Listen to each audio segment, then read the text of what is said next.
हमारे प्रभु के पावन चरित्रों को बहुत संभाल के बोला जाए, बहुत संभाल के अनुकरण किया जाए, नहीं तो देख लेना परिणाम में पतन हो जाएगा, नाश शब्द तुम्हारे जीवन में जुड़ जाएगा।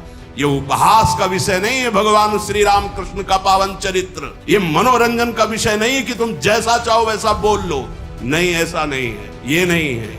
ये धन कमाने का विषय नहीं है, ये परम धन कमाने का विषय है, परमानंद प्राप्ति का विषय है। हम इन्हीं लीला चरित्रों को गा करके सुन करके तुम्हारे सामने दहाड़ते हैं। हमारे प्रभु के पावन चरित्रों को यदि आप मनोरंजन बनाओगे, यदि उनका उपहास करवाओगे, जो मर्यादा रहित चेष्टा करोगे, तो कोई भी हो दंड भोगना पड़ेगा, ये अपराध है। आज हम सत्संग को, भगवत लीला अनुकरण को मनोरंजन बना रहे हैं। बस रीझना चाहिए, सामने वाला रीझना चाहिए, बस वो हम कुछ बोले वो रीझे। तस्मात् शास्त्रम प्रमाणम ते कार्या कार्यो व्यवस्थित हो, जो शास्त्र सम्मत अनुकरण वही केवल उतना जितना समाज में पच जाए, भाव पुष्ट हो जाए, शास्त्र सम्मत भगवत लीला अनुकरण दर्शन किया जाए, शास्त्र सम्मत आचरणों के द्वारा भगवान की प्राप्ति होती है।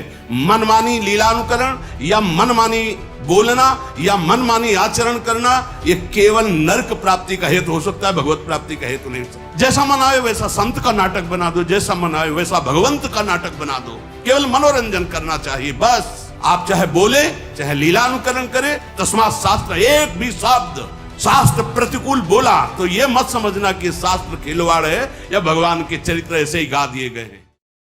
ये आस्था मनोरंजन का विषय नहीं है, मनोरंजन कभी आस्था नहीं हो सकती, और आस्था के साथ खिलवाड़ नहीं करना चाहिए। मनोरंजन का विषय नहीं बनाना चाहिए आस्था को। ये हमारे प्रभु की लीलाएं, प्रभु की भक्ति, ये हमारी आस्था है, हमारा अस्तित्व है, हमारा जीवन है, इसके साथ खिलवाड़ नहीं करना चाहिए। ये श्रद्धा और विश्वास और भावना का है, जो इसको मनोरंजन बनाता है, मानो हमारी आस्था के साथ, हमारी भावना के साथ खिलवाड़ करता है। सावधान, मन भंजन करके और भगवत प्रेम अनुराग में डुबोने वाला ये भगवान का पावन चरित्र, भगवान की लीलाएं, भक्तों के चरित्र हैं। इनको हम मनोरंजन न समझें, चलो थोड़ी देर देख लेते, थोड़ी देर सुन लेते हैं, नहीं, ये परम सच्चिदानंद हैं। इसीलिए हम लोग अपनी आस्था के साथ खिलवाड़ करते हैं। जो मन आता है वो नाटक बनाते हैं, जो मन आता है वो नाटक देख लेते हैं, जो मन आता है, ऐसे नहीं है। ये हमारी आस्था का विषय है, ये हमारे अस्तित्व का विषय है, ये हमारे जीवन का विषय है, इसके साथ खिलवाड़ नहीं होना चाहिए। देखो, हमारे प्रभु जैसा ना तो कोई था, ना है, ना होगा। ये अनादि अनंत महामहिम भक्तजन कुछ उनकी लीलाओं का अनुकरण करके तन्मय होते हैं। उसकी भी लीला की एक मर्यादा है। जिस समय हमारे ठाकुर मुकुट धारण करते हैं, महारानी जी की चंद्रिका, तो स्वयं रासाचार्य जी को देखा साष्टांग दंडवत और आरती करके, जय जय, मुकुट विराजमान है, चंद्रिका विराजमान। लीला महासुख प्रदान करने वाली, हजारों को भक्त बना दिया भगवत लीला अनुकरण ने इस जीवन को भी। अगर वो लीला अनुकरण न देखते तो कैसे, क्या रास है, क्या ये मनोरंजन नहीं है, ये हमारी आस्था है, हमारा जीवन है, बहुत मर्यादित। हमने देखा है एक एक शब्द, एक एक कदम, क्योंकि ये केवल मनोरंजन नहीं, ये हमारी कृष्ण लीला, हमारे भगवान श्री हरि की रामलीला, या हमारे भगवान के पावन चरित्रों को मनोरंजन बनाया जाए, अपराध है, दंड भोगना पड़ेगा। लिख लो, हमारे प्रभु के पावन चरित्रों को यदि आप मनोरंजन बनाओगे, यदि उनका उपहास करवाओगे, जो मर्यादा रहित चेष्टा करोगे, तो कोई भी हो दंड भोगना पड़ेगा, यह अपराध है। बुद्धि भ्रष्ट हो जाएगी, लोक में निंदा होगी, और आपको लाभ कदापि न यहां न वहां। यह हमारा जीवन है, इसी के सहारे से हम भगवदानंद की अनुभूति करते हैं।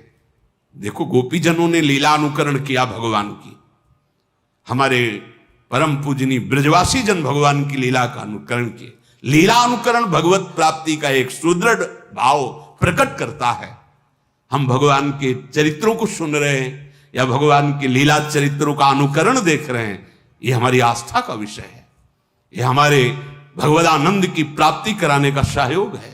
एक एक शब्द, एक एक चेष्टा वैसी तो कोई कर ही नहीं सकता, क्योंकि भगवान अनादि अनंत महामहिम, तो उनके कुछ वो पावन चरित्र जो नरलीला से संबंधित हैं, जिनको हम देखकर भाव में डूब जाए, जिनको हम देख करके राममय हो जाएं, कृष्णमय हो जाएं, ये लीला अनुकरण की पद्धति महाप्रभु हरिवंश चंद्र जी ने रास मंडल में सर्वप्रथम लीला का प्रादुर्भाव किया, अनुकरण लीला का। मोर मुकुट और चंद्रिका विराजमान करके रास, बड़ा जो रास मंडल, यहीं से रास का प्रारंभ। पहले हर रास में गाया जाता था नमो नमो जय श्री हरिवंश। ये रास विलास प्रकाशित करने वाले आचार्य महापुरुष जन प्रगट है। तो जो सत्संग है, भगवान के चरित्र हैं, भगवान के गुण हैं, बोलने वालों में, दिखाने वाले और देखने वाले, तीनों को समझना चाहिए कि ये केवल मनोरंजन का विषय नहीं है, ये हमारे आराध्य देव का विषय है। ये हमारे प्राणों पर आघात होगा अगर शब्द बिगड़ गए तो, अगर लीला अनुकरण की मर्यादा बिगड़ गई तो। देखना, सुनना और बोलना तीनों सावधानी के साथ होने चाहिए, क्योंकि ये हमारा जीवन, हमारा प्राण है, और अगर ये बिगड़ गया तो संभालेगा कौन? फिर कौन संभालेगा? ये बड़े बड़े ब्रह्म ऋषियों ने जो समाधि में देखा वही लिखा, बड़े बड़े महापुरुषों ने जो इन समाधि भाषा का अनुभव किया, वो उसको मर्यादा से, कोई भी ऐसा अनुकरण, कोई भी ऐसा प्रवचन, कोई भी ऐसे शब्द नहीं सुनने चाहिए, नहीं देखने चाहिए, नहीं बोलने चाहिए। साक्षात परब्रह्म करुणा करके अपने भक्तों को सुख देने के लिए, अगर आपको लगता है कि इनका लीला चरित्र मनोरंजन है, तो फिर हमारा जीवन क्या है? हम इन्हीं लीला चरित्रों को गा करके, सुन करके तुम्हारे सामने दहाड़ते हैं। इन्हीं लीला चरित्रों को, इन्हीं लीला चरित्रों के बल से तुम्हें शांति और निष्पाप और महासुख की प्रतिज्ञा हृदय में करके कि तुम्हें सुखी बना देंगे, तुम्हें शांति प्रदान करेंगे, तुम्हें निष्पाप कर देंगे, इन्हीं लीला चरित्रों के बल पर। इन लीला चरित्रों को बहुत सावधानी से, तस्मात् शास्त्रम प्रमाणम ते कार्या कार्यो व्यवस्थित हो, जो शास्त्र सम्मत अनुकरण वही केवल उतना जितना समाज में पच जाए, भाव पुष्ट हो जाए, क्योंकि भगवान की लीला अनिर्वचनीय है। बड़े बड़े ब्रह्म ऋषि भी हार गए और वो प्रार्थना बाद में यही किए कि हे हरि, जैसे आकाश में गरुण भी अपने बल से उड़ते हैं और मच्छर भी अपने बल से उड़ता है, पर पार कोई नहीं पाया, हे नाथ, ऐसे ही हम अपनी मति के अनुसार आपकी लीलाओं का गायन कर रहे हैं। जैसा मन आया वैसा छवि बना दिया, जैसा मन आया वैसा अनुकरण कर दिया, जैसा मन आया वैसा बोल दिया। नहीं नहीं नहीं, ये हमारा हृदय है, हमारा प्राण है, हमारा धर्म है, हमारा जीवन है, हमारा अस्तित्व है। यही होगा, कलयुग का प्रभाव यही है, हमारे अस्तित्व को मिटाने में। हमारे प्रभु का क्या, जिनको देख करके हमारा हृदय निष्पाप और रोने लगे और जीवन अधर्म से हटकर धर्म की तरफ चले। ये मनोरंजन नहीं है, भगवान के पावन चरित्र। ये मन का नाश करके जो असत वृत्तियों से युक्त है, सतवृत्ति में लगा दिया गया। कौन ऐसा है जिसने हमारे भगवान के पावन चरित्र को सुन करके भगवत प्राप्ति न की हो? कोई एक उदाहरण, रत्नावती जी केवल भगवान की वार्ता सुनकर भगवत प्राप्त हो गई। ब्राह्मण पत्नियां मथुरा केवल भगवत वार्ता सुनकर भगवान को, ऐसे करोड़ों अनंत भक्त हो गए जो लीला अनुकरण दर्शन और लीला चरित्र श्रवण से भगवत प्राप्त महात्मा बन गए, जगत को तारने की सामर्थ्य आ गई। आज हमारी बुद्धि इसे मनोरंजन में ले रही। भगवान की लीला चरित्रों का अनुकरण, भगवान की लीला चरित्रों का गायन बहुत सावधानी से होना चाहिए, जिससे हमारी आस्था, हमारे आस्तिकता पर, हमारे हृदय आराध्य की कहीं भी उसमें चोट न पहुंचने पावे। अगर चोट पहुंचेगी तो विश्व में कोई ऐसा नहीं जो इस अपराध को पचा सके। तुम्हारा वैभव, तुम्हारी बुद्धिमत्ता, तुम्हारा बल, तुम्हारा प्रकाश सब नष्ट हो जाएगा। भगवान मनोरंजन की चीज नहीं है, भगवान कोई मनुष्य नहीं है, भगवान अपनी महिमा से अवतरित होते हैं, उतरते हैं, घटते हैं, फिर वो हमारे जैसे आकर ऐसी परम पावन लीला करते हैं जिसका गायन करके, अनुकरण करके, दर्शन करके हम भगवदानंद को प्राप्त हो जाए। हम नर से नारायण बनने की जो यात्रा है वो इनके चरित्र से, इनके नाम से, इनके गुणों से, इनकी मुस्कान के बल से पहुंचते हैं। लेकिन भगवान की उन्नति नहीं हुई, भगवान अवतरित हुए। अवतार का मतलब घटना। वो अपनी अनंत महिमा से अवतरित होते हैं नर रूप में और फिर उतनी लीला करते हैं जिसको गायन करके, श्रवण करके, चिंतन करके हम परम पद के अधिकारी बने। आज हम सत्संग को, भगवत लीला अनुकरण को मनोरंजन बना रहे हैं। बस रीझना चाहिए, सामने वाला रीझना चाहिए, बस वो हम कुछ बोले वो रीझे। नहीं, ये बात नहीं।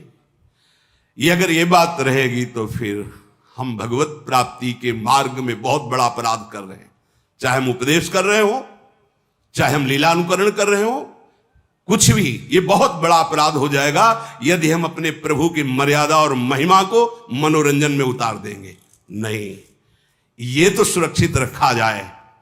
सबसे प्रार्थना है शास्त्र सम्मत भगवत चरित्र सुने जाए, शास्त्र सम्मत भगवत लीला अनुकरण दर्शन किया जाए। शास्त्र सम्मत आचरणों के द्वारा भगवान की प्राप्ति होती है। मनमानी लीलानुकरण या मनमानी बोलना या मनमानी आचरण करना यह केवल नरक प्राप्ति का हेतु हो सकता है, भगवत प्राप्ति का हेतु नहीं हो सकता। बहुत सावधानी के द्वारा हम अपने मन को सत्संग में लगाए, भगवत लीला दर्शन में लगाए, भगवत लीला चिंतन में लगाए, इसी में परम मंगल होगा। ऐसे करुणा निधान भगवान के जो चरणों का आश्रय, कैसे हम समझ पाएंगे कि हमारे वो भगवान है? जहां राम शब्द जुड़ा, कृष्ण शब्द जुड़ा, वहां हमारा जीवन जुड़ गया, हमारा प्राण जुड़ गया, हमारी गर्दन झुक गई। राम शब्द निकलते ही, कृष्ण शब्द निकलते ही अगर कोई बोलता है सामने से जय राधे, तो हमारी गर्दन झुक जाती है कि तुमने राधा बोला। उन हमारे प्रभु के पावन चरित्रों को बहुत संभाल के बोला जाए, बहुत संभाल के अनुकरण किया जाए, नहीं तो कोई पावर नहीं तुम्हें लगता है, लेकिन तुम देख लेना परिणाम में पतन हो जाएगा, नाश शब्द तुम्हारे जीवन में जुड़ जाएगा। यह उपहास का विषय नहीं है भगवान श्री राम कृष्ण का पावन चरित्र। यह मनोरंजन का विषय नहीं है कि तुम जैसा चाहो वैसा बोल लो, नहीं, ऐसा नहीं है, ये नहीं है। यह धन कमाने का विषय नहीं है, ये परम धन कमाने का विषय है, परमानंद प्राप्ति का विषय है। आज हम अपनी मर्यादा से विचलित होते चले जा रहे हैं। जैसा मन आए वैसा संत का नाटक बना दो, जैसा मन आए वैसा भगवंत का नाटक बना दो, केवल मनोरंजन करना चाहिए बस। सत्य वस्तु को ऐसे मनोरंजन में नहीं प्रदर्शित किया जाता। जो मन आवे सो बोल दे। सामने जो ग्रंथ रखा है तुम्हें उसी को आधार बनाकर चलना है। अगर कृष्ण चरित्र है तो तस्मात् शास्त्रम प्रमाणम, रामचरित्र है तो तस्मात् शास्त्रम प्रमाणम। आप चाहे बोले चाहे लीलानुकरण करे, तस्मात् शास्त्र, एक भी शब्द शास्त्र प्रतिकूल बोला तो यह मत समझना कि शास्त्र खिलवाड़ है या भगवान के चरित्र ऐसे ही गा दिए गए हैं। तुम्हारे सामने जब दंड उपस्थित होगा तो तुम भोग नहीं पाओगे। हिरण्यकश्यप जैसे तुम नहीं हो, या ऐसी तपस्या करके त्रिभुवन विजेता बन गया, या रावण जैसे तुम नहीं हो, उनको भी धूल धूसरित कर दिया, वो पावन चरित्र है। इसलिए सावधान। भगवान का चरित्र देख करके, सुन करके हम अपने जीवन को भगवत में बनाते हैं। महापुरुषों ने बनाया है और आगे बनाते रहेंगे। हम इस चरित्र की गरिमा को रखें, हम अपनी आस्था को सुरक्षित रखें। जहां शास्त्र सम्मत वार्ता ना हो नहीं सुननी, जहां शास्त्र सम्मत लीला अनुकरण नहीं देखना। हमें हमारे प्रभु के प्रति भाव बढ़े, ऐसा सुनना है, ऐसा देखना है, ऐसा बोलना है। हम जीवन अर्पित करें अपने प्रभु पे। ये भारत भूमि है जिसको शास्त्रों में वर्णन किया गया कि अहो भाग्य, धन्य भाग जो भारत भूमि में जन्म लिया। और भारत भूमि में देखो राम अवतार, कृष्ण अवतार, कौन से ऐसे भगवान के महातीर्थ महामहिम नहीं जो भारत भूमि में ना हो। ये मनोरंजन का देश है। आज यही तो हो रहा है। हम अपने जीवन को केवल मनोरंजन में ही बनाते चले जा रहे हैं। अब उसके लिए चाहे हमको जो बोलना पड़े, जो दिखाना पड़े, जो करना पड़े। नहीं नहीं भाई, सावधान, ऐसा नहीं है। अगर हमारे प्रभु के साथ तुम्हारा खिलवाड़ शुरू हुआ तो तुम्हारे साथ वो खिलवाड़ शुरू होगा कि तुम संभाल ही नहीं पाओगे, क्योंकि त्रिगुणात्मिका माया उनके आदेश से चलती है। तुम्हारा धन, तुम्हारा वैभव, तुम्हारी बुद्धिमत्ता, तुम्हारा पद मिट्टी में मिल जाएगा। ये भगवान के पावन चरित्र हैं, भगवान के पावन गुण है। संभाल कर बोलो, संभाल कर सुनो, जिससे तुम्हारा भाव बढ़े, तुम भगवदानंद को प्राप्त हो। श्री राधा वल्लभ लाल की।